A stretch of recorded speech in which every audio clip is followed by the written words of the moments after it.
آپ نے فیصلہ کرنا ہے کہ کیا ہم نے اسی طرح چلنا ہے؟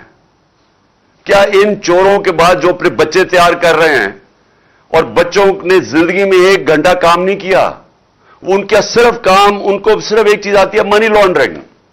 وہ چھوٹے چھوٹی عمروں میں وہ اربوں پتی بن گئے تھے کیونکہ ماں باپ نے ان کے نام پہ یا چوری کر کے پیسہ ان کے نام پہ چیزیں لی ہوئی ہیں. یہ جو 4 لندن میں مہنگے اربوں روپے کے مے فیئر کے جو اپارٹمنٹس ہیں، یہ مریم کے نام پہ تب تھی جب یہ کوئی 20-21 سال کی تھی. اور یہ جو اس کا بیٹا ہے حسن شریف، 10 ارب روپے کا گھر بیچا ہے اس نے لندن کے اندر. کدھر سے پیسہ آیا؟ تو یہ سارے بچے شروع میں ہی یہ جو تیار کر رہے ہیں بچے، ان کی یہ خاصیت ہے کہ یہ منی لانڈررز ہیں سارے. وہ بلاول، اب بلاول میں آپ کو یہ بتاؤں کہ سیاست میں تو اس کا کوئی مستقبل ہی نظر آ رہا. اردو ابھی تک صحیح طرح بولا نہیں ہے، یعنی ہر دفعہ اردو بولتا ہے تو اور لوگوں کو سمجھ نہیں آتی کیا کہہ رہا ہے.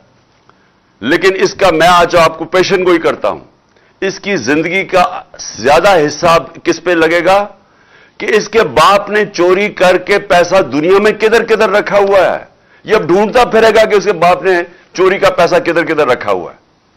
تو ان کے نیچے اگر یہ کوئی سمجھتا ہے کہ یہ ایک عظیم قوم ان کی غلامی کرے گی، یہ قوم کبھی یہ تسلیم نہیں کرے گی ان کو.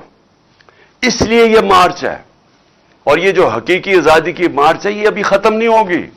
میں آخر میں بتاتا ہوں کہ ہم نے کس دن کیا کرنا ہے، لیکن میں یہ آپ کو بتا دوں کہ یہ مارچ، یہ جب تک ہم اس ملک کو حقیقی طور پہ آزاد نہیں کرتے ہم نہیں رکیں گے. آپ تو حقیقی آزادی کی میں ساری قوم کو یاد کرا دوں، 2 اس کے ستون ہیں جس کے اوپر حقیقی طور پہ قوم آزاد ہوتی ہے.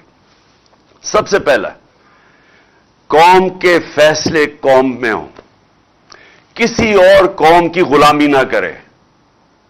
ہم کسی سپر پاور کی غلامی نہ کریں. لا الہ الا اللہ اس نعرے کے اوپر بنا تھا پاکستان. لا الہ الا اللہ ایک دعویٰ ہے کہ میں آزاد ہوں، میں صرف ایک اللہ کے سامنے جھکتا ہوں، باقی میں آزاد ہوں. ایک خودداری کا یہ دعویٰ ہے، ایک قومی غیرت کا دعویٰ ہے. یہ نہیں ہوتا کہ وہاں جا کے دنیا کے باہر چکر مارو اور ہاتھ پھیلا کے کہو کہ میں مانگنے تو نہیں آیا، میں مجبور ہوں. اس لیے تو یہ نہیں ملک بنا تھا. اس لیے تو قائد اعظم جب ان کو پتا بھی تھا کہ انہوں نے زندہ نہیں رہنا زیادہ دیر، پتہ نہیں چلنے دیا اپنی بیماری کا کہ کہیں پاکستان کوئی رکاوٹ نہ آ جائے پاکستان نہ بننے میں.